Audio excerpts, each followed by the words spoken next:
Selamat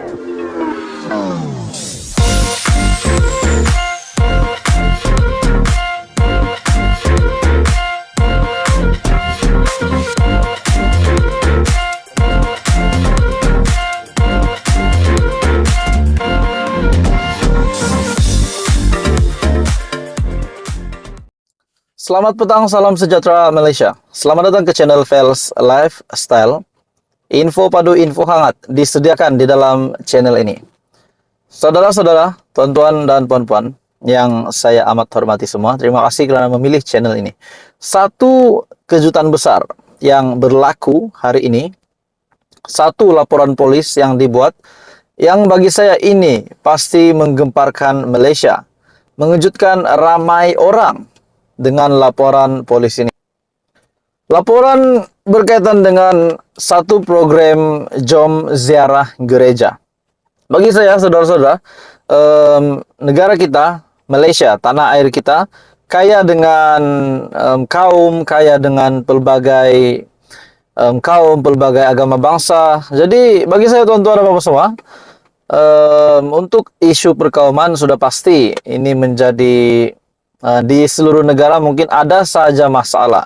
Namun hari ini tuan-tuan dan bapak semua berkaitan dengan program Jom Ziarah Gereja, seorang menteri di dalam kerajaan akhirnya dipanggil polis.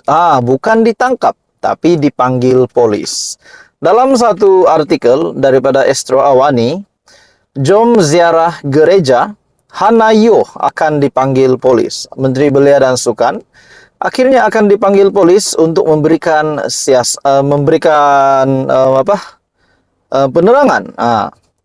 Jadi tuan-tuan dan puan semua, polis akan memanggil Menteri Belia dan Sukan Hannah Yeoh untuk dirakam keterangan bagi membantu siasatan berkaitan penganjuran program Jom Ziarah Gereja oleh pertubuhan bukan kerajaan ataupun NGO yang bernaung di bawah Kementerian Belia dan Sukan KBS.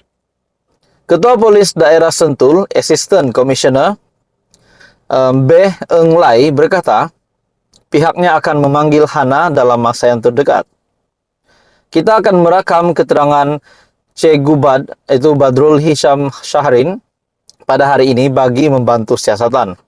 Katanya pada sidang akbar selepas sambutan peringatan Hari Polis ke-216 di Ibu Pejabat Polis Daerah Sentul pada Isnin. Dalam hal itu, saudara-saudara, Eng Lai juga berkata, setakat ini pihaknya telah menerima 2 laporan polis berkaitan isu berkenaan. Kita telah merakam keterangan 3 individu yang terdiri daripada pengadu dan 2 wakil NGO bagi membantu siasatan.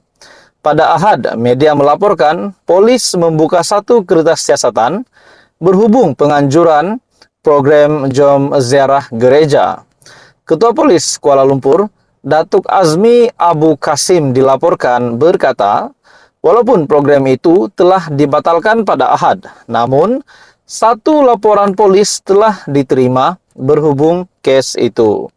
Pada 14 Mac yang lepas, Hannah Yeoh ketika menggulung perbahasan Belanjawan 2023 bagi kementeriannya di Dewan Rakyat menjelaskan bahawa program Jom Ziarah Gereja tidak melibatkan individu beragama Islam. Jadi, saudara-saudara, tuan-tuan dan puan semua, adakah Hannah Yeoh sebagai Menteri Belia dan Sukan ataupun di bawah KBS dipanggil untuk dirakamkan keterangan? Adakah ini menimbulkan satu yang kita kata berkaitan dengan isu resis ataupun perkauman di Malaysia? Jadi kita nantikan apa keputusan seterusnya. Yang pasti tuan-tuan dan puan semua, artikel hari ini yang sangat panas ini yang bertajuk Jom Ziarah Gereja, Hannah Yeoh akan dipanggil polis. Jadi apa komen Anda? Teruskan bersama di dalam channel ini. Info padu, info hangat disediakan di dalam channel ini. Jangan lupa tekan butang like, share, dan subscribe. Hai semua, salam sejahtera Malaysia. Selamat petang tuan-tuan dan puan-puan. Selamat datang ke channel Fels Lifestyle. Satu pendedahan, satu keputusan yang menggemparkan daripada SPRM. Seperti yang kita tahu,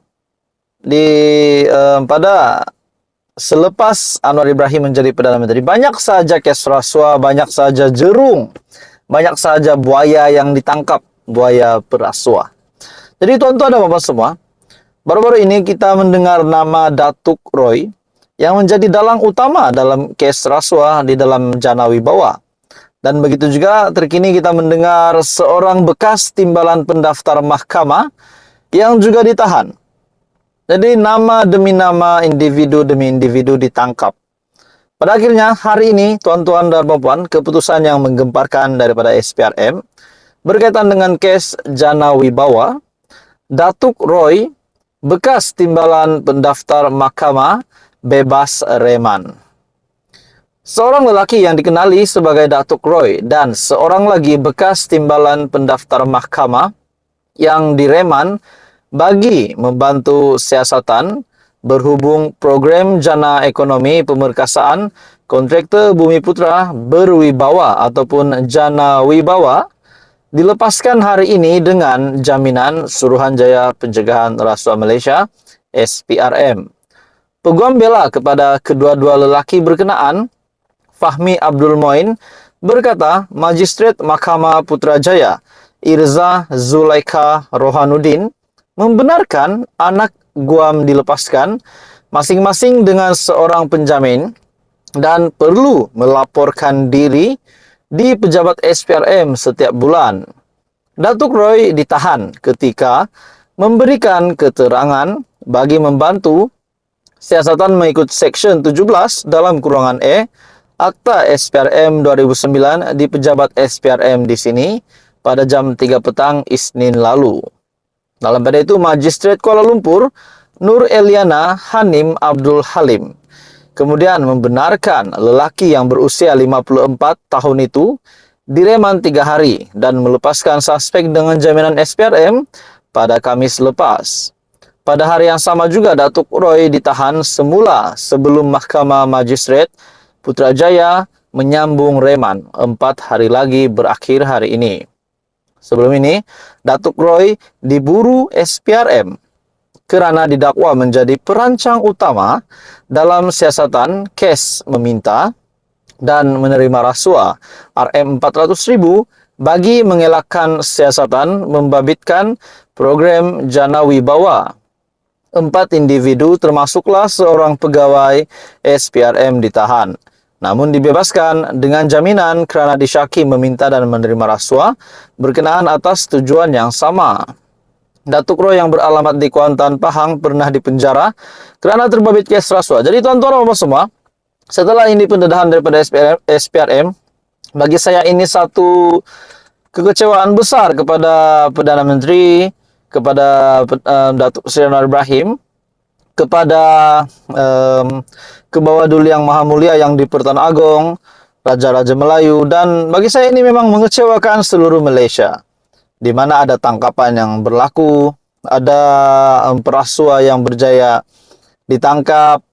Jadi pendedahan ini memang menyedihkanlah bagi saya, dan kita harap selepas Datuk Seri Anwar Ibrahim menjadi Perdana Menteri, kita berharap semua ini akan dapat dibantras, dapat dibendung kes ini. Jadi tuan-tuan dan puan semua, apa komen anda dengan isu yang hangat ini berkaitan dengan penangkapan SPRM?